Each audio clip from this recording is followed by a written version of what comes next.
Hello students, IIT brain में आपका स्वागत। आज हम फिजिक्स में आईई इरोडो के प्रॉब्लम 3.30 पे डिस्कस करेंगे। एक बार आप पहले क्वेश्चन सुने। There are two thin wire rings each of radius r whose axes coincide. The charges of the rings are q and minus q. The potential difference between the centers of the rings separated by a distance small a is.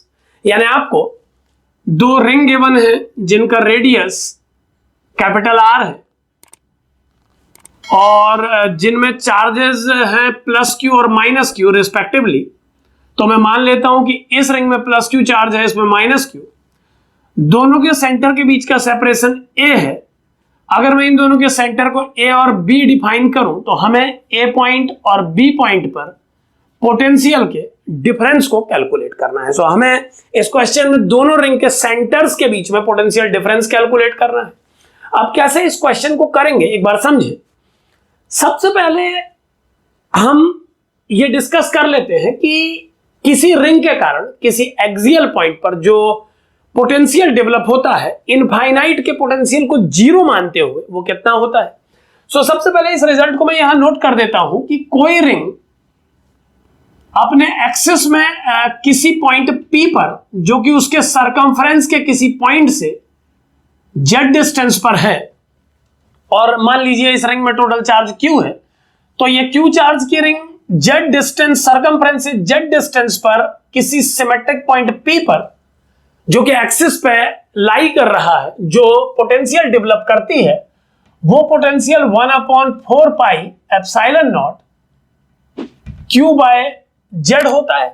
और ये result जो लिखा जा रहा है यहां पर ध्यान दें कि इस रिजल्ट को ये मानते हुए लिखा जा रहा है कि इस रिंग का पोटेंशियल इनफाइनाइट पे जीरो है। इनफाइनाइट पे पोटेंशियल को जीरो मानते हुए ये रिंग अपने एक्सिस पर किसी पॉइंट P पे जो इसके सरकमफ्रेंस के किसी भी पॉइंट से Z डिस्टेंस पर है, जो पोटेंशियल डेवलप करती है वो 1/4 pi epsilon naught Q by Z होना चाहिए। अब इतना पोटेंशियल इस रिंग ने क्रिएट किया है P पॉइंट पर इनफाइनाइट के पोटेंशियल को जीरो कंसीडर करते हुए, तो ये रिंग अपने सेंटर पे जो पोटेंशियल डेवलप करेगी R रेडियस मानते हुए वो होना चाहिए, इस फॉर्मूले में Z को R अप्लाई करने पर वो होना चाहिए 1/4 pi epsilon naught Q by R। यहां पर ध्यान दें कि ये सभी रिजल्ट इनफाइनाइट पर पोटेंशियल की वैल्यू को जीरो मानते हुए लिखे जा रहे हैं। यानी इनफाइनाइट के पोटेंशियल को जीरो कंसीडर करते हुए इस रिंग के चार्ज के कारण इस पॉइंट पर जो पोटेंशियल बनेगा वो इतना होना चाहिए और सेंटर पर जो पोटेंशियल बनेगा उसे इतना होना चाहिए। अब इन रिजल्ट्स को अगर मैं अपने इस क्वेश्चन में यूज करूं तो कैसे ये प्रॉब्लम सॉल्व हो पाएगी, एक बार समझें आप इसको। मैं स्टार्ट कर रहा हूं। अब ध्यान से देखें कि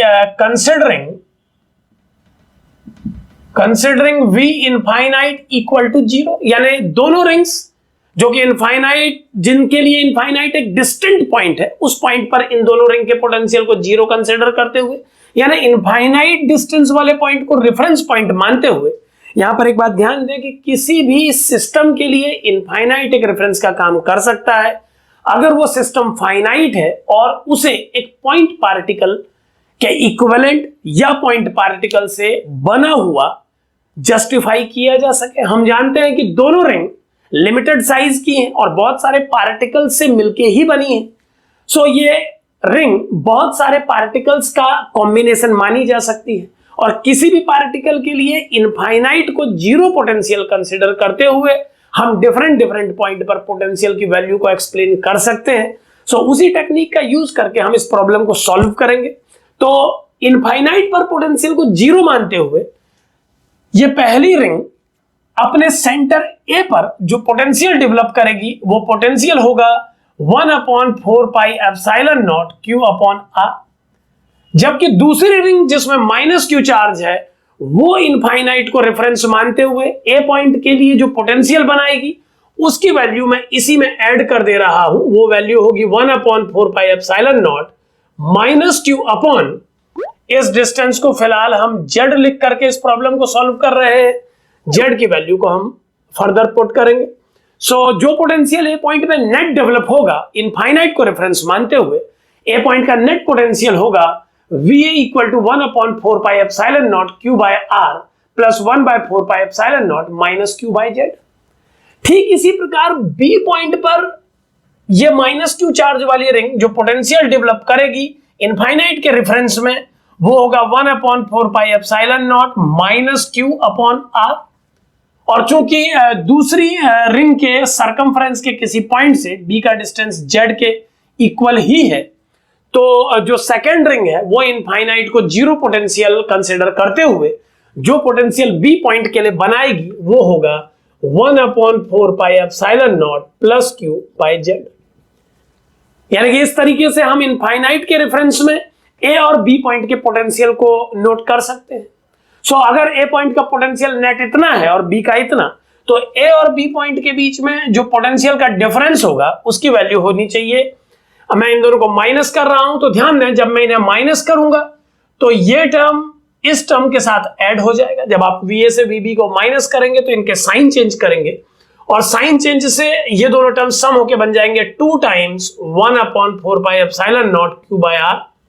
और ये सेकेंड टर्म माइनस और माइनस ये दोनों भी ऐड हो जाएंगे विद माइनस साइन, तो ये बन जाएगा 1/4πε0 क्यू बाई जेड। अब कॉमन टर्म को बाहर लेने पर ये बन जाएगा 2 times q upon 4πε0 1 minus 1 upon r minus 1 upon z लिख सकते हैं आप इसे।